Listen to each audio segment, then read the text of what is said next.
devinez un petit peu où je me trouve. Cette ville porte plus de 70 noms. Allez, si je vous dis la lumière du monde, les jardins de Dieu ou encore la ville d'or, ça vous dit quelque chose?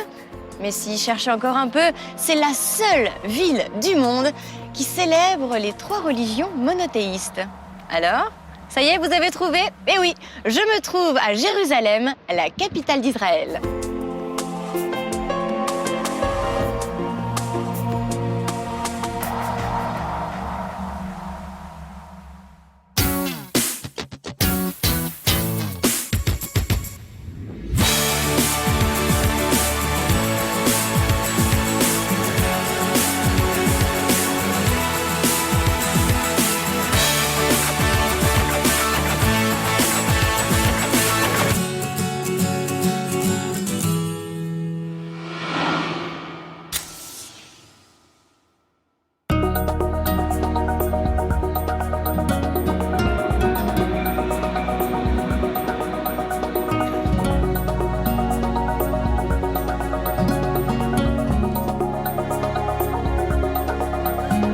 Jérusalem est une ville qui ne peut laisser personne indifférent. Il y a une telle sainteté qui se dégage ici, c'est vraiment palpable. D'ailleurs, pour la petite histoire, certains touristes qui sont venus ici ont déjà eu le syndrome de Jérusalem, c'est-à-dire qu'ils ont pensé être des réincarnations de personnages bibliques. Allez, avant de faire notre petit tour, j'aimerais en savoir plus et je suis certaine que vous aussi. Tout d'abord, commençons par les croyances monothéistes. C'est ici que Jésus a été crucifié et enterré. C'est ici qu'ont été construits les temples juifs et ici aussi que s'est envolé le prophète Mahomet vers les cieux. C'est à Jérusalem que se trouve le souk Mahané Yehuda, le plus folklorique des souks israéliens, et c'est l'endroit idéal, me semble-t-il, pour prendre le pouls et l'humeur nationale. Jérusalem a une histoire de plus de 5000 ans et offre plus de 2000 sites archéologiques. Les archéologues ne risquent pas de chômer, hein. Il y a aussi, comme dans toutes les capitales, une vie culturelle moderne. C'est à Jérusalem que se trouve le musée d'Israël, l'un des 10 plus grands musées du monde. Les murailles de Jérusalem s'étendent sur 4,5 km autour de la vieille ville. Je crois que je vais commencer ma balade par la vieille ville et plus précisément par le quartier chrétien. En plus, le père Frédéric Mans y est installé depuis 40 ans. J'aimerais beaucoup le rencontrer. On y va ?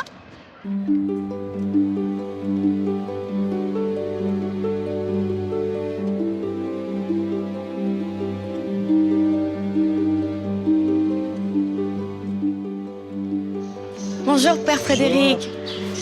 Enchantée, Karine. Plaisir de partager. Est-ce que vous pouvez nous en dire plus sur ce lieu? Nous sommes au début de la Via Dolorosa. C'est le chemin de croix. Nous avons derrière nous la chapelle de la flagellation. Nous savons que Jésus a été flagellé. Donc à partir d'ici, nous allons partir vers le chemin de croix qui va aboutir au calvaire. Et le calvaire, c'est le dernier? C'est le dernier. Et du point de vue archéologique, c'est le seul endroit qui est absolument sûr, 100%. Ici, c'est un chemin douloureux, Via Dolorosa. Il y a donc un chemin à suivre. Il y a combien de stations, en fait? Comment ça se passe? 14 stations. Peu importe le nombre de stations, parce que ce n'est pas de l'archéologie, c'est une méditation sur la passion.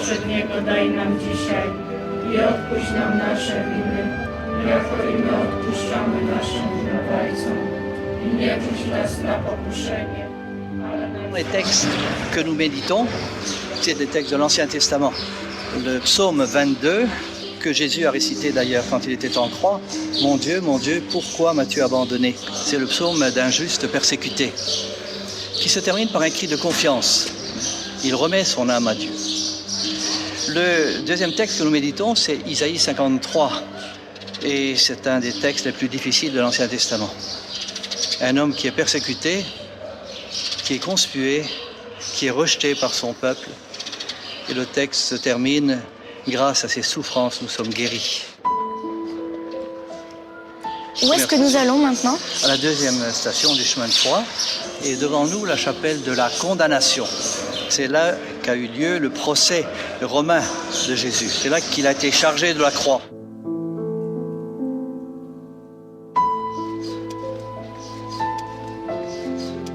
Vous habitez ici? Derrière au couvent, Comment ça se passe, la vie au couvent?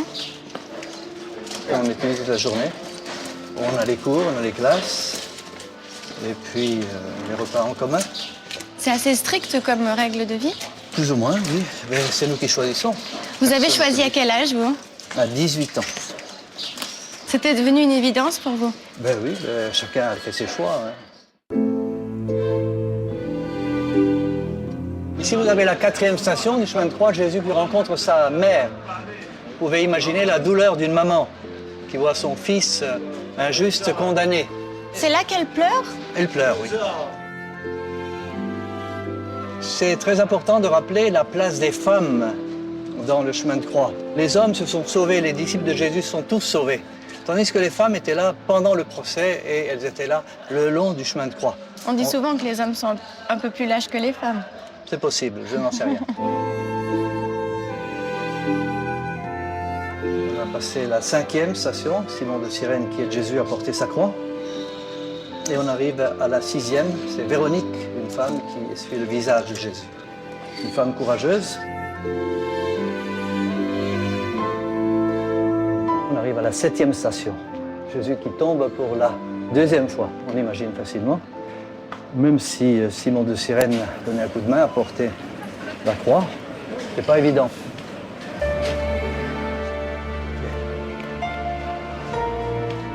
Le condamné ne portait pas toute la croix. Il ne portait que la partie supérieure qu'on appelle le patibulum. Étant donné que le patibulum, le bout de bois, était lié derrière, c'est très facile que le condamné tombe à cause du poids.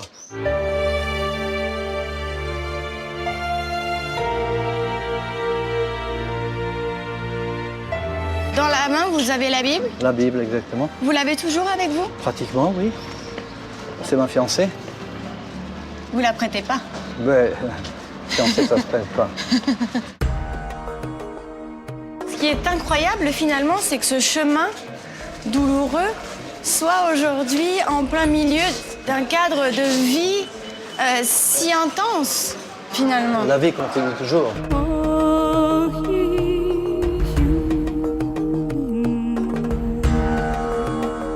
La 8e, ce sont les femmes de Jérusalem qui consolent Jésus. Et Jésus leur dit, ne pleurez pas sur moi, pleurez sur vos enfants, parce que votre futur ne sera pas drôle. Et la 9e, c'est Jésus qui tombe pour la 3e fois. La 10e, se trouve à l'intérieur du Saint-Sépulcre. Jésus qui est dépouillé de ses vêtements et qui est crucifié.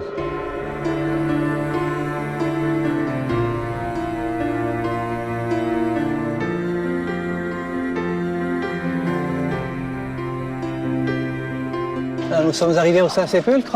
À droite, vous aurez le calvaire, l'emplacement de la crucifixion de Jésus. C'est là que Jésus est mort. À gauche, vous trouverez le tombeau. C'est là qu'il y a une petite édicule où Jésus est mort et ressuscité le 3e jour. Donc c'est la foi des chrétiens et tous les chrétiens aiment venir méditer, aiment prier cet endroit. C'est là que l'humanité a un contact direct avec la divinité.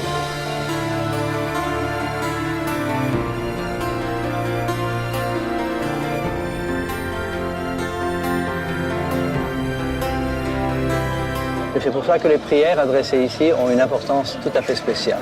Donc c'est le lieu le plus important pour les Pour chrétiens. le monde chrétien, exact. Voilà. Wow, je suis émue. Alors, bonne méditation. Merci beaucoup.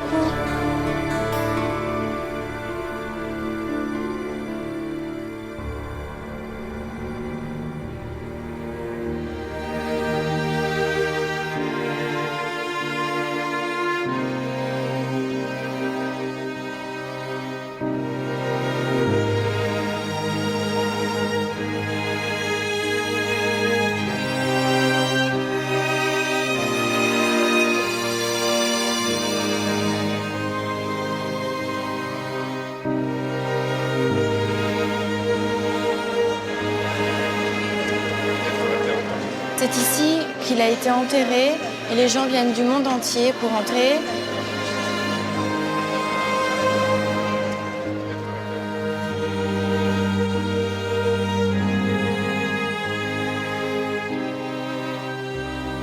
Tout le monde veut toucher, tout le monde veut voir, tout le monde veut sentir. Et c'est vrai qu'il y a une certaine énergie, une émotion très particulière, beaucoup de sensibilité.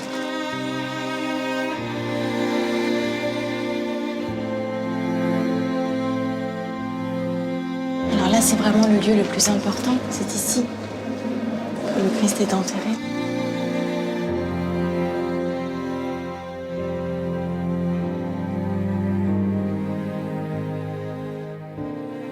On a beaucoup de chance d'être là.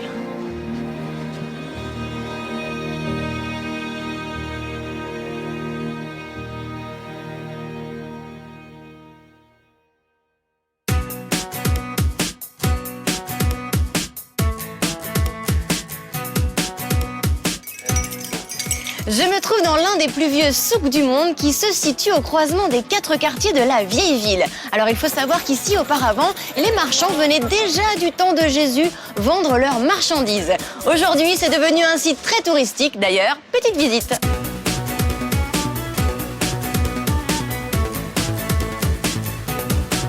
Ah, il y a trop de choses. Des légumes, en veux-tu, en voilà, il y en a absolument partout. Oh, ça a l'air délicieux. Shalom. Shalom, shalom. J'ai faim, mais je sais même pas par quoi commencer. Ah, des olives. C'est les olives d'ici? Yes. C'est complètement différent de ce qu'on mange habituellement. Ça a l'air de piquer. Attention. Le fort!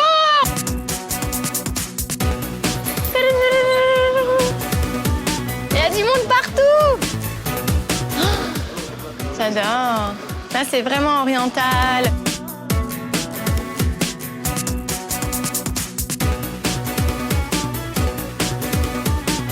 Ah, j'adore les tissus et c'est vrai qu'ici, on peut en trouver énormément. Bonjour. Bonjour. Si vous voulez bien, nous avons regardé. Ah oui, je veux bien.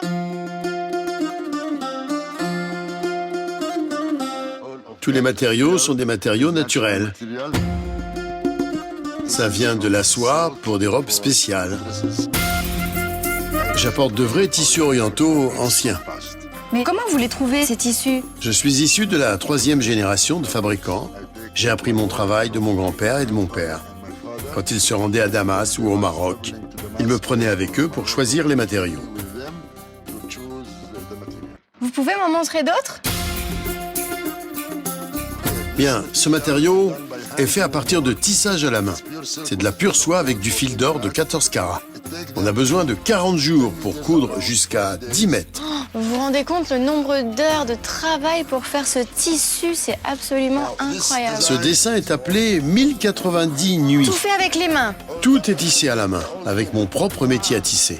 Qui porte ce genre de tissu et qu'est-ce que vous faites avec? Les gens les aiment pour les gilets, les vestes et pour des chaises anciennes. On le fait aussi pour les dames, les châles. Ah, voilà. Quelle est votre couleur préférée? J'aime toutes les couleurs, mais un qui va bien avec ma tenue. Alors, comment vous le mettez? C'est de la soie avec de l'or. C'est vraiment très, très agréable, en tout cas. Et vous, pourquoi vous êtes habillé comme ça?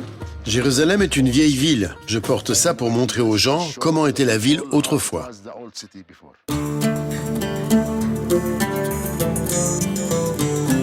J'ai vu en entrant que c'est du verre et en dessous, il y a des roches. Comment ça se fait? Lorsque j'ai ouvert le magasin, j'ai découvert les fondements d'une église appelée Santa Maria Major. Et parce que j'aime Jérusalem, au lieu de la fermer, j'ai posé une vitre pour montrer aux gens que ce lieu était autrefois une église pour les chrétiens du temps des croisés. Mais c'est incroyable, c'est bien d'avoir gardé cet esprit et cette église en dessous, ça symbolise encore mieux votre magasin.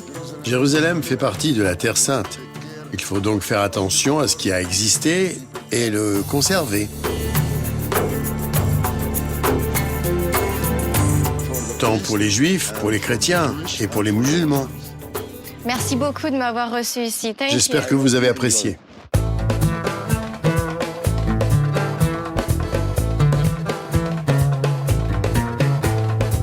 Le Le souk est vraiment immense, on peut trouver absolument de tout ici. Et il faut savoir qu'il est divisé en plus de 10 ruelles. Et avant, la particularité, c'était que chaque ruelle était dédiée à quelque chose. Par exemple, ici, la rue des parfums, à côté, c'était la viande ou encore les vêtements. Et aujourd'hui, tout est réuni et on peut trouver tout ce que l'on désire. D'ailleurs, je vais chercher des vêtements et aussi des bijoux. Attendez, je passe devant. Bonjour. Comment ça va? Très bien, et vous? Ça va bien. Si jamais je dois prendre un seul bijou le plus symbolique de Jérusalem, je choisis lequel? Vous devez choisir une khamsa parce que c'est universel. Pour les chrétiens, pour les juifs et pour les musulmans. Ah, They were the same. Hamza, ça veut dire 5, comme les 5 doigts de la main. C'est trop difficile de choisir, il y en a partout. C'est laquelle la plus belle, à votre avis, de Hamza? Celle que vous aimez est la plus importante. Là, c'est une bonne réponse. C'est pour vous. Un cadeau. C'est un porte-bonheur. It's for good luck. C'est les yeux. Yeah, the eye against the evil eye. Voilà, ça, c'est contre le mauvais œil. Mais c'est comme ça qu'on fait. Oui, comme ça.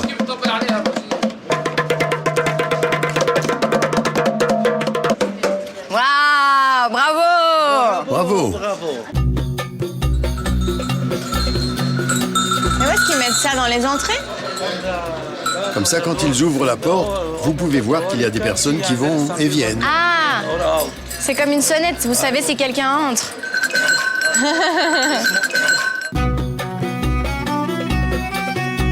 Ah, moi j'aime bien le nougat. Il y a plein de différents nougats. C'est de la pistache avec des fruits secs et du chocolat et des cacahuètes. Mais c'est une spécialité d'ici? Oui, c'est typique de Jérusalem. Tous? Oui, tout. Vous en avez avec de l'eau de rose, avec des noix. Ah, ça fait un peu trop pour moi. Je vais en prendre un. Celui-là. Voilà. Merci. Merci beaucoup.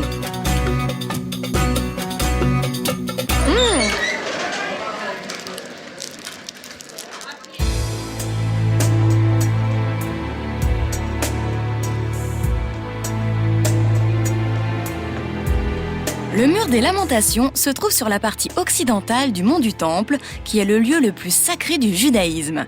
C'est sur le mont du Temple que, selon la croyance juive, l'univers et l'homme ont été créés. Le mur des Lamentations est le dernier vestige de la muraille qui entourait l'esplanade du temple juif, détruit à 2 reprises. La tradition dit que Dieu exauce tous les vœux que les fidèles viennent glisser entre les pierres de ce mur. Là, je vais écrire mon vœu et c'est assez personnel, donc je vais pas vous dire ce que je mets dedans. Voilà. Donc là, j'ai mon petit papier et je vais aller le déposer devant le mur du côté des femmes parce qu'il y a 2 côtés, un côté pour les hommes et un côté pour les femmes. Sur le mur, il y a des papiers vraiment partout et je me suis renseignée. En fait, ils les enlèvent 2 fois par an. Et ils ne les jettent pas, bien sûr, parce que ce sont les prières des personnes. Et ils les enterrent sous un arbre spécifique et ils les gardent. Mais pour l'instant, ils vont rester là, dans le mur.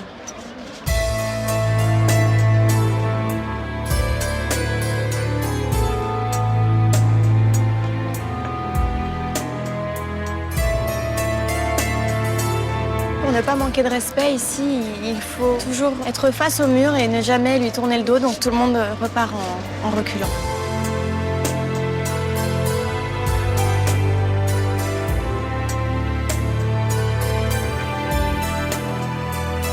Pour compléter ma visite dans ce lieu sacré, il est temps de visiter les tunnels du Kotel. Bonjour. Bonjour. Je m'appelle Karine. Johanna, enchantée, bienvenue. Merci beaucoup. C'est vous qui allez être mon guide dans les tunnels. Oui, exactement. C'est ça? On va rentrer dans les tunnels du côté, dans les tunnels du mur. Et puis on expliquera à l'intérieur c'est quoi la signification et ce qu'on va faire. Qu'est-ce que c'est que ce tunnel exactement? Pour expliquer, je retourne 5772 ans en arrière. Ah oui, quand même. Ouais. Auprès de la tradition juive, Dieu a créé le ciel et la terre. Et dans la terre, il a été d'abord une pierre qui s'appelle la pierre de fondation, puis le mont Moria, Jérusalem, Israël et le reste du monde. Ça, c'est une maquette qui représente le mont Moria. Au ce sommet, la pierre de fondation. La première personne qui est arrivée, c'était Abraham avec son fils Isaac, qui sont venus ici pour le sacrifice d'Isaac. Puis cet endroit est devenu saint pour le peuple juif. 1000 ans plus tard, on peut dire. C'est le roi David qui arrive à Jérusalem. Il construit sa ville, sa cité un peu plus vers le bas. Et son fils, le roi Salomon, construit le premier temple sur le mont Moria. Le premier temple a été détruit, mais il a été reconstruit. Et cette fois-ci, c'est le roi Hérode qui arrive à Jérusalem et qui veut agrandir le temple. Il creuse une petite partie de la montagne et puis il remplit les parties qui sont un peu plus basses avec du sable et des arcades. Et c'est comme ça qu'il peut construire une grande esplanade. Vous pouvez voir qu'il y a 4 murs. Alors le mur du ouest, le Kotel, c'est le mur qui entourait l'esplanade. Alors que le deuxième temple a été détruit. Encore? Et puis quelques années plus tard, c'est les musulmans qui arrivent à Jérusalem. Alors le prophète Mohammed finit un voyage saint sur le mont Moria, alors ils construisent la dôme du rocher. Un peu plus tard, ils construisent leur maison par-dessus des arcades et ces maisons cachent le Kotel. C'est pour ça qu'à l'extérieur, on voit à peu près 60 mètres d'un demi-kilomètre. Ça, c'est le mur que j'ai vu dehors. Exactement. Nous, on est là. On va marcher en dessous ces maisons, dans des tunnels, entre les arcades. Et puis, on va découvrir la continuité du mur.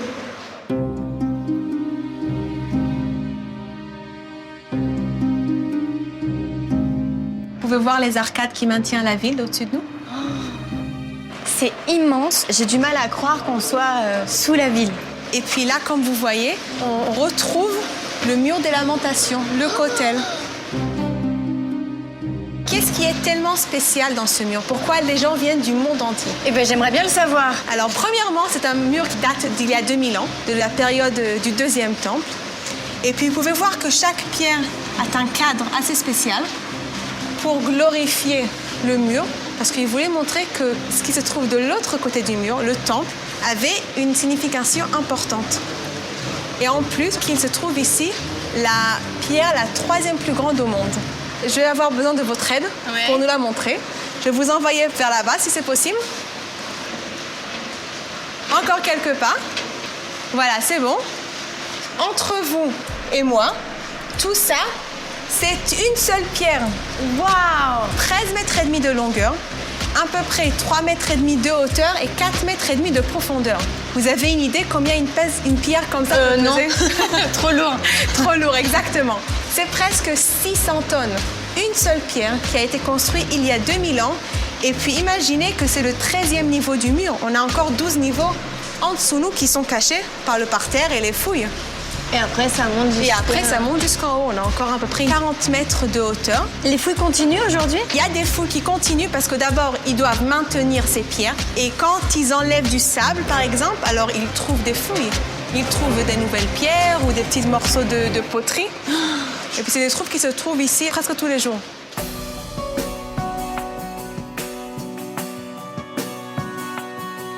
Alors, on se trouve à l'endroit qui est le plus près possible d'où se trouvait le Saint des Saints, le temps du deuxième temple. On est plus ou moins à 97 mètres. Vous pouvez voir des petits papiers entre les pierres, voilà. Et puis, il y a des personnes qui prient de leur cœur pour la santé, pour la réussite. Pour d'autres personnes aussi. Pour d'autres personnes. On dit même que celui qui prie d'abord pour d'autres personnes, c'est plus sûr que ses vœux à lui se réalisent. J'ai vu quelqu'un avec sa prière sur son téléphone portable. C'est quand même fou, la technologie. C'est dans un lieu Ils ont comme ça. sorti des applications avec des livres de prière. Et même sur le site officiel du Kotel, vous pouvez rentrer à marquer Send a note, vous envoyez un petit papier et il y a quelqu'un tous les matins qui les imprime et qui les place entre les pierres. Alors n'hésitez pas, si vous voulez le faire, bon, vaut mieux venir bien sûr, mais c'est extraordinaire. Là, on a longé le mur sur beaucoup de mètres. Hein. Oui, on a à peu près 200 mètres de mur. Là, on marche sur des pierres originales d'une rue, commerce, qui se situait le long du mur des Lamentations il y a 2000 ans. Waouh! Vous marchez vraiment sur la rue.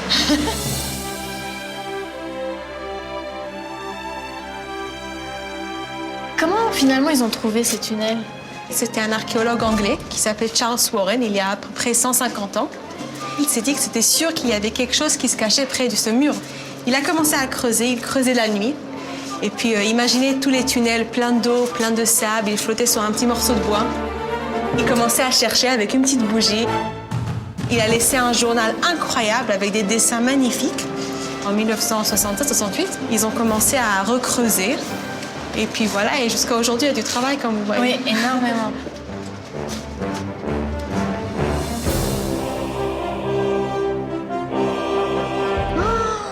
Comment ça se fait qu'il y a une piscine ici? Par le roi Hérode, qui a construit cette piscine.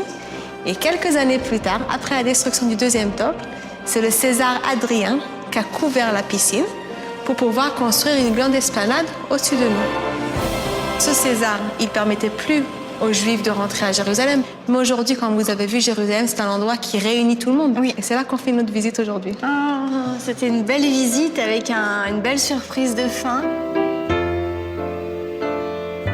Maintenant qu'on a fait tous les tunnels dans tous les sens, je suis perdue. C'est-à-dire que là, si je sors, je vais où? Le mur est derrière nous. Ok. Et là, si vous sortez vers la rue la Via Dolorosa. Et puis, la Dôme du Rocher qui se trouve sur le mont du Temple. Ah, d'accord. Bah, génial. Merci beaucoup. Ok, avec plaisir. Au revoir.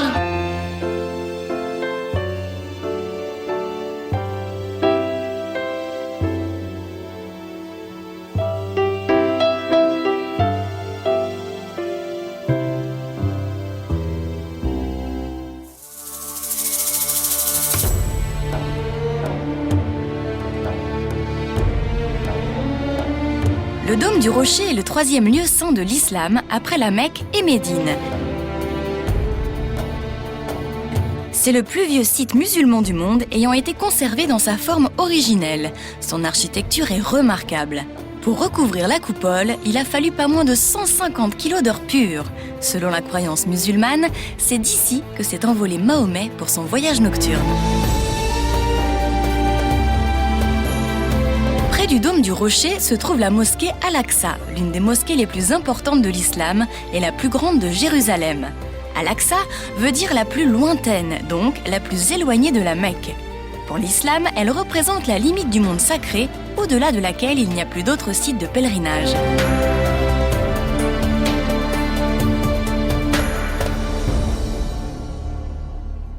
Vous avez envie d'en savoir plus, ça tombe bien, moi aussi.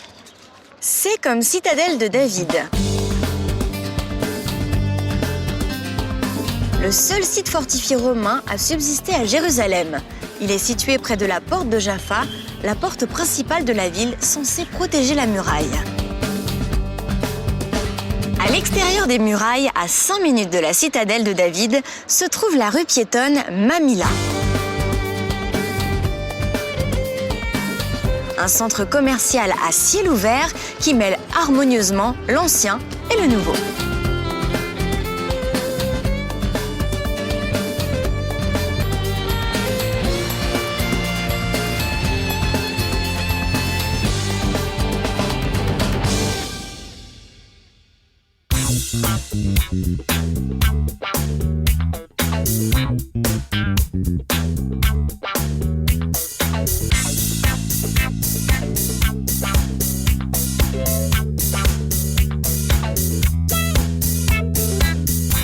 Quand la nuit tombe, Jérusalem prend une toute autre allure et la ville sacrée laisse place à une vie nocturne très festive. Je vous propose justement de partir dans un restaurant où l'on aime manger, mais aussi beaucoup faire la fête. Même les Tel Aviviens s'y pressent. D'ailleurs, moi, je suis venue de Paris pour y aller. On y va.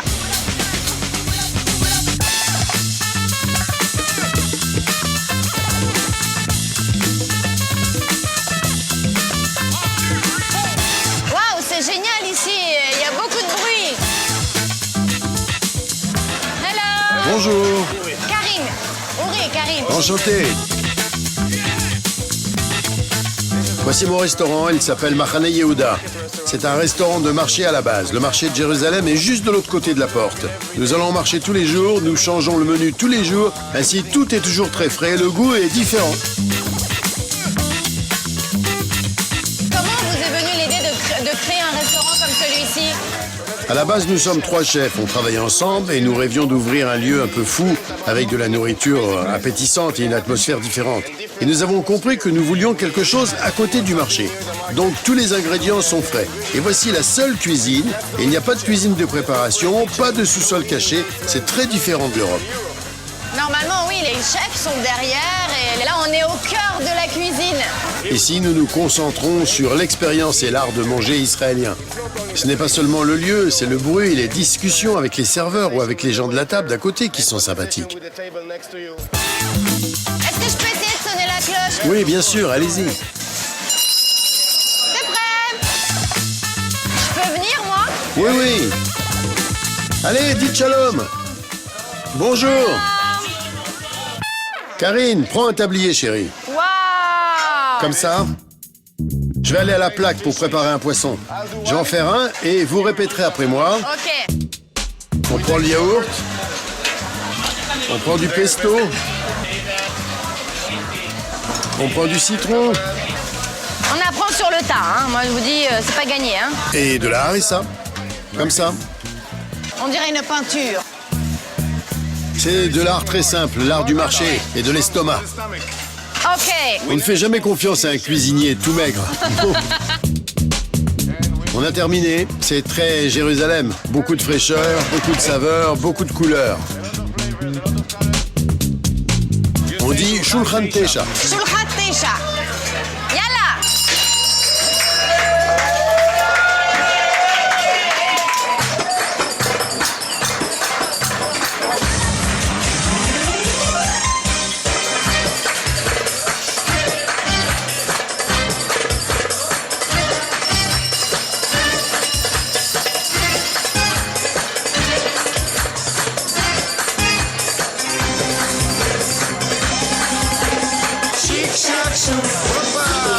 This is Jerusalem,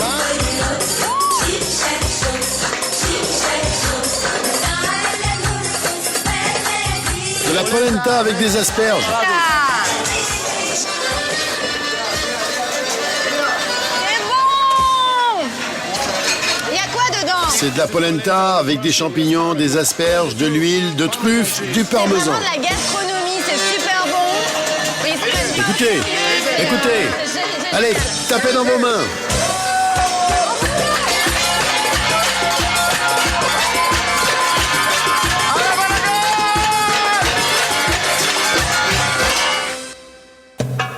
Merci. Allez, au revoir. Tu me donnes le tablier? Je vous le passe. Ouais. Je prends une casserole aussi, on sait jamais. Bye bye.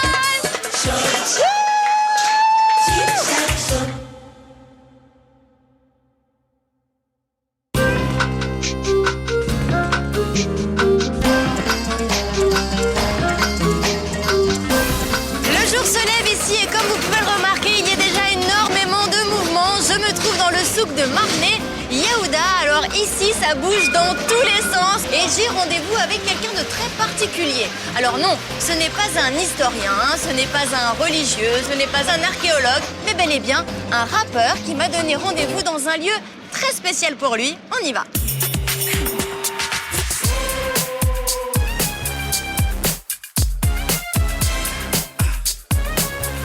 Bonjour. Bonjour. Comment vas-tu? Comment ça? Pourquoi m'avoir donné rendez-vous dans ce jardin? On l'appelle le parc des baies. Et je vous ai demandé de venir ici parce que j'ai une chanson qui parle de ce jardin. Quand je vivais dans cet immeuble, il y a plusieurs années, c'était le seul endroit où je pouvais m'évader. Alors comme vous pouvez le voir, il y a des gens qui viennent d'ici flâner au beau milieu de la journée, pendant l'été. Et c'est ce que je faisais aussi, avec quelque chose à boire. Quel est le nom de votre chanson? La chanson s'appelle aussi le parc des baies. Et dans cette chanson, j'essaie de souligner que ce n'est qu'un jardin, qu'il n'a rien de spécial, que ce n'est qu'une plaine, mais que pour ton âme, ça peut être assez. C'est ce dont je parle dans cette chanson. Est-ce que vous pouvez me chanter un petit bout de la chanson, vous faire le rythme si vous voulez?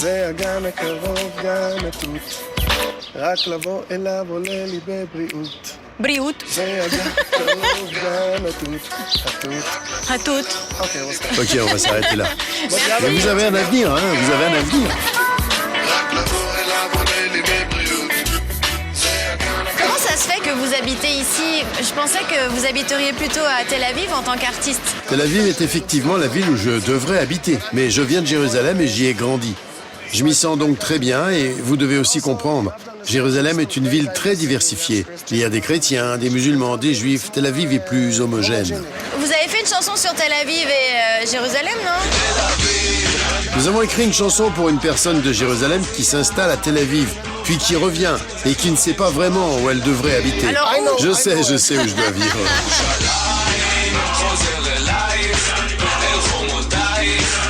Je vois notre ville comme la clé du futur des religions. Si nous vivons en paix dans cette ville, c'est toutes les religions qui seront en paix. Si nous voulons la paix sur cette ville. Ah, ça c'est beau.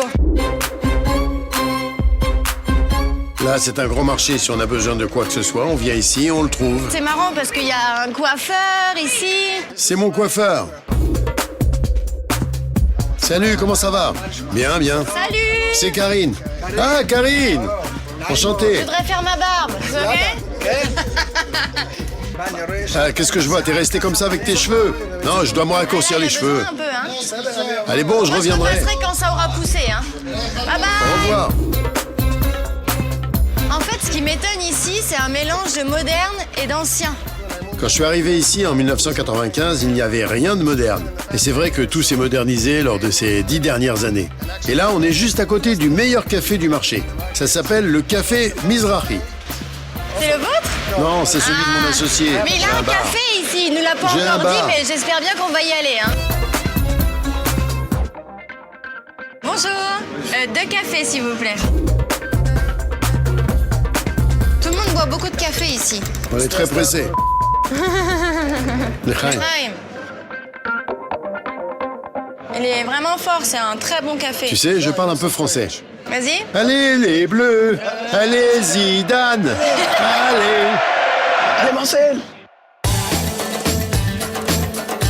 Tu aimes les graines de tournesol? Ah oui! C'est du potiron et ce sont des graines de pastèque. C'est vraiment typique israélien de manger autant de graines, d'amandes. On aime bien manger ces trucs. Ça fait pousser les poils sur le torse. J'en veux pas, alors.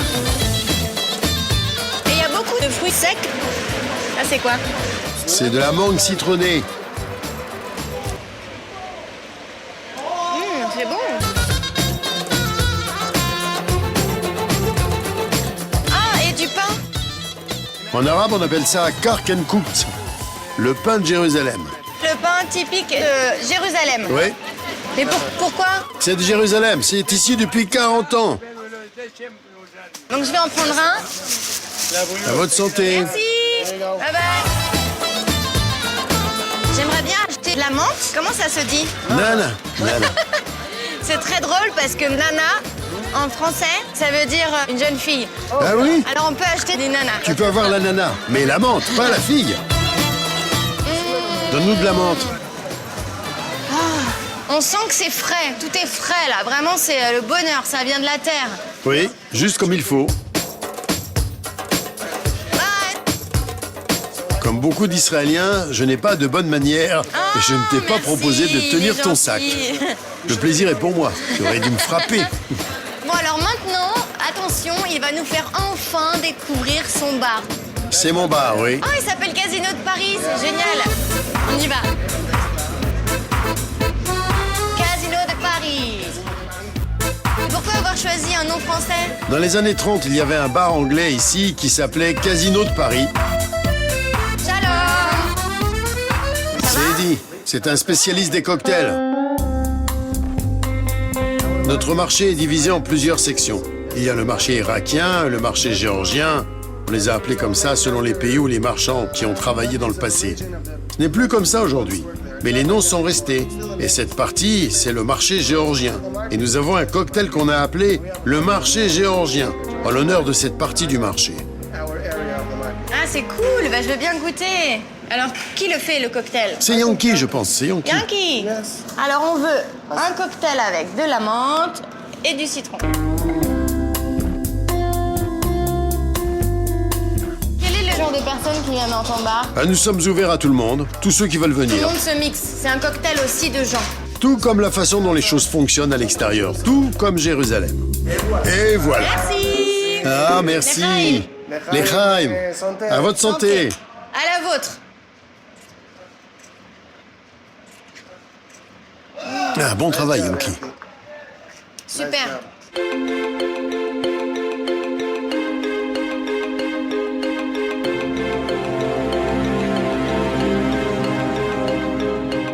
lieu à ne pas manquer à Jérusalem, c'est le musée d'Israël, l'un des 10 plus grands musées au monde.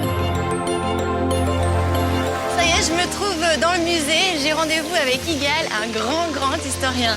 Bonjour. Bonjour, comment ça va? Très bien, et vous? Très bien. Pourquoi on se rencontre à ce lieu précisément? Parce que c'est un des lieux importants du musée. Nous sommes près de la maison du livre que vous voyez à votre droite. Donc Ils les plus anciens manuscrits sont à sont là? l'intérieur, sont là. Les plus anciens livres de la Bible. Alors pour moi, c'était juste une fontaine.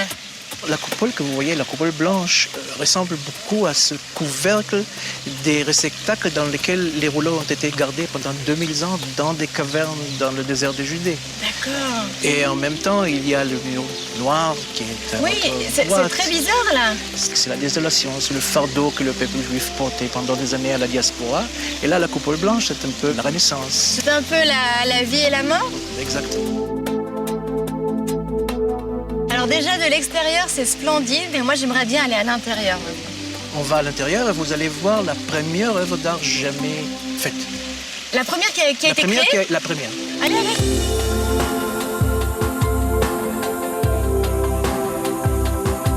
Qu'est-ce que c'est beau! Des sculptures en plein milieu de la nature. La sculpture que vous voyez là, c'est des lettres hébraïques. Aleph, Hei, Bet, Hei, Ahava, Amour. Ava? Amour? Ahava, c'est Ahava. amour. Ah, j'adore. Waouh! C'est une sculpture de Anish Kapoor. Mais c'est pas vraiment un miroir, parce que c'est spécial. On voit la ville là-haut, et le ciel est là. Et le ciel est là, exactement. La ville est à l'envers. À l'envers. C'est ça l'idée de renverser le monde.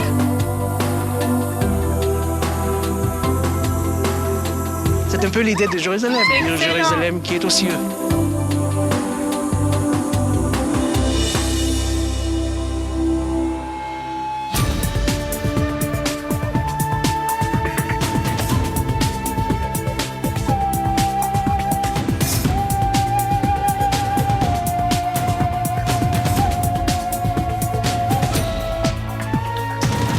On va le voir. On va le voir. La première œuvre d'art, on l'a toujours pas vue. Hein.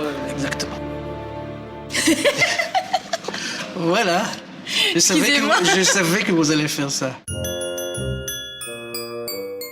C'est une bonne femme. Avec, Ah oui, il faut un avec petit des peu, hanches c'est ça. très larges, Je comme, sais, comme une un petit- déesse préhistorique. Avec les une yeux. déesse Ça, c'est l'œuvre la plus importante des collections du musée. Comment vous savez que c'est la première Parce œuvre que ça a été trouvé dans une couche géologique d'il y a 233 000 ans. C'est beaucoup plus tôt que les cavernes de Lascaux que vous connaissez peut-être. Oui, bien Ou sûr. les grottes Altamira, qui sont considérées comme l'enfance de l'art. Ça, c'est beaucoup plus tôt.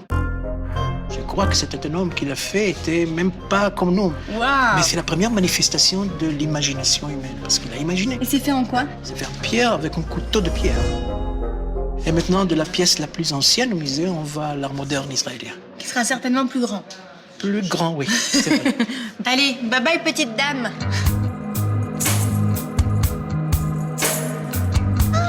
Une dame, mais cette fois-ci une grande dame.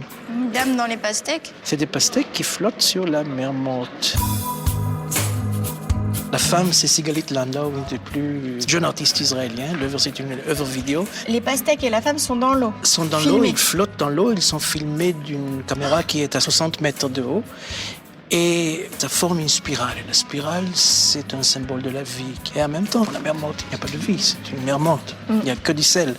Les pastèques, tous les fruits qui poussent autour produisent du sucre, donc de vie. Donc cette lutte de vie et de mort, et comme la spirale est vraiment ce symbole, et comme tout est sur la mer morte, tout devient prégnant de signification. Et là, ça y est, elle Exactement. part avec les pastèques. Oui. Maintenant, je vois plus qu'une femme dans des pastèques. Merci. Alors.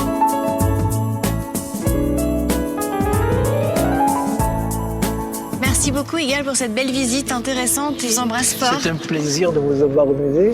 Est-ce qu'il y a d'autres musées à voir intéressants? Oui, il y a plusieurs musées à Jérusalem, comme le musée de l'Islam, mais le plus important, et il faut le voir, c'est le musée de Yad Vashem, le musée de la Shoah et de l'Holocauste, et c'est un devoir de le voir. Très bien. Merci Alors. beaucoup. Au revoir. Au revoir.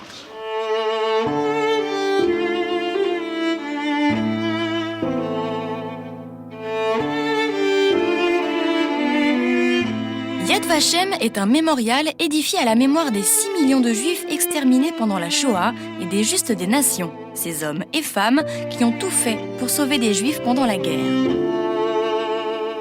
La plupart des espaces du musée sont souterrains afin de rappeler le sort des victimes enterrées et la lumière du jour qui y pénètre nous rappelle que la Shoah a eu lieu en plein jour.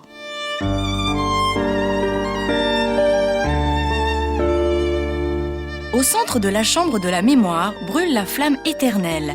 Allumée dès l'ouverture du mémorial dans les années 60, elle est supposée ne jamais s'éteindre.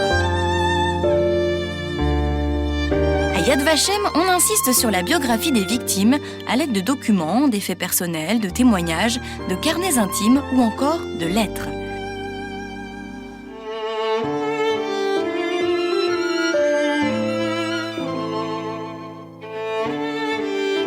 Ne ratez pas cette visite, même si elle est bouleversante, elle n'en est pas moins fascinante et émouvante.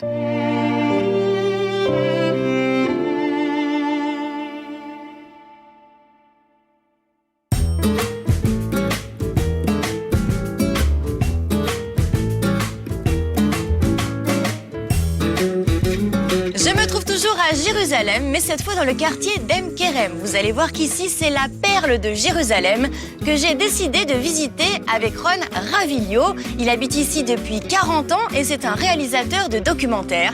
Il connaît chaque lieu et chaque pierre ici. Il va tout nous dire. Suivez-moi.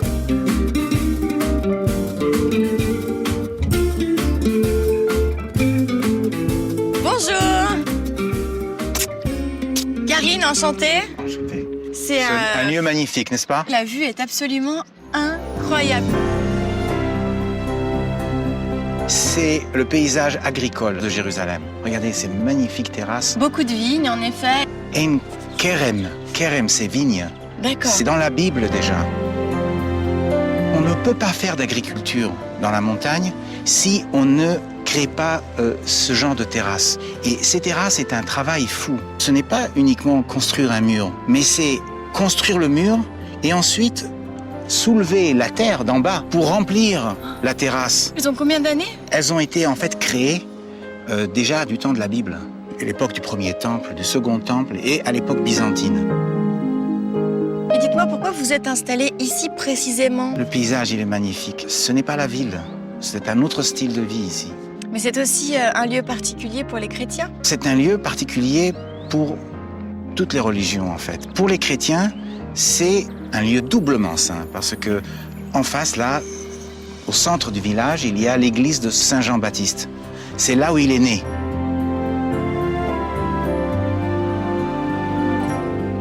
Mais ici, il y en a une autre. Alors ici, c'est l'église de la Visitation, la visite de Marie. Alors regarde la mosaïque, c'est Marie, elle est sur l'âne, elle est enceinte avec Jésus. Elle vient de Nazareth, elle monte les mêmes escaliers que nous sommes montés et Élisabeth l'attend. Elle est aussi enceinte avec le petit Jean, Jean-Baptiste. Les deux femmes sont enceintes et c'est une scène de joie. C'est ici que Marie va dire le Magnificat, la prière de magnifier le Seigneur. Tous les pèlerins qui viennent ici, ils chantent le Magnificat, ils prient ici, à l'église en haut et à l'église en bas.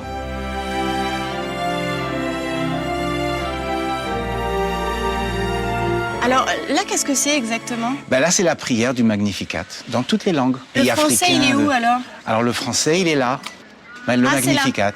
Mon âme glorifie le Seigneur et mon esprit exulte de joie en Dieu, mon Sauveur. Le mot important ici, c'est joie, contrairement à la Via Dolorosa, qui est un lieu de douleur. Ici, c'est la Via Magnificat. Et c'est très important pour les pèlerins d'avoir ce paysage biblique autour d'eux, parce que c'est en fait presque le paysage d'il y a 2000 ans. J'imagine que c'est pas le seul lieu intéressant dans le coin. Ah non, il y a énormément de lieux intéressants par là. D'abord, au centre, il y a la source. On y va? Alors, allons-y. On va voir la source maintenant.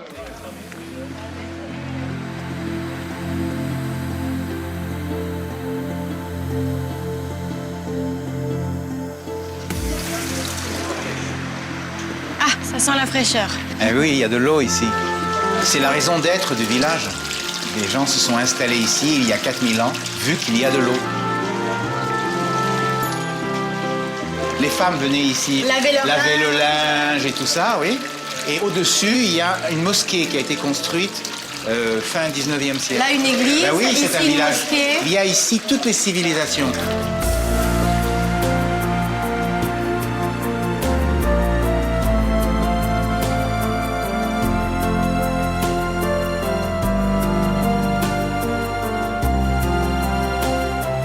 Vous voyez cette magnifique maison, tout en pierre.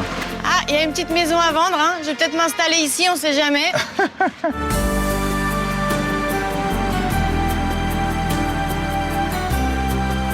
Donc là, on arrive dans le centre-ville même. Oui, on est dans le centre. C'est trop mignon.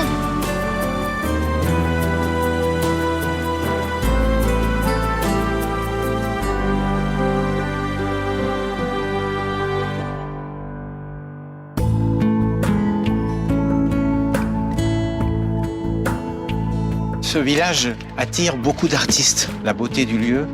Je comprends. Et il y a un studio ici. Peinture c'est sur carrelage. Magnifique.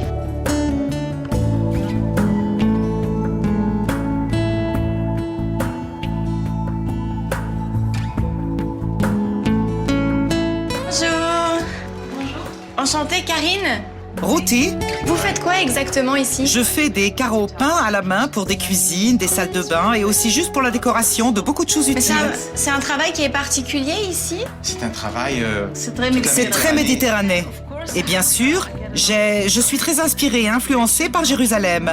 Ce sont des scènes qui se passent à Jérusalem. Ah, c'est beau. Parfois comme un ensemble de petits détails avec des fenêtres et des balustrades avec les oiseaux, des petites choses qui sont autour de moi dans la vie de tous les jours. Mais en fait, ici, il y a énormément d'artistes. C'est soit on est artiste, soit on est religieux. Ah oui, C'est- il y a de tout. Merci beaucoup de m'avoir reçu. Merci. Au revoir. Au revoir. Merci beaucoup de m'avoir fait vivre tout ça. J'ai découvert des choses absolument extraordinaires. Je repars riche de l'intérieur. Ah bah, Vraiment, donc merci.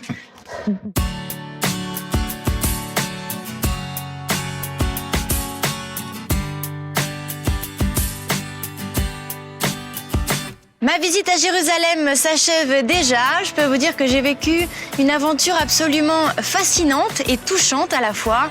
Quelque chose de symbolique et de très difficile à décrire. J'ai visité le quartier chrétien et me suis imaginée au temps de Jésus. J'ai aussi déposé un vœu dans le mur des Lamentations et visité des tunnels absolument incroyables. Je garderai bien sûr en mémoire le restaurant des chefs avec leur bonne humeur festive et surtout leur excellente gastronomie, sans oublier le vendeur de tissus qui m'a fait essayer un châle brodé d'or, s'il vous plaît, ou encore le rappeur de Jérusalem.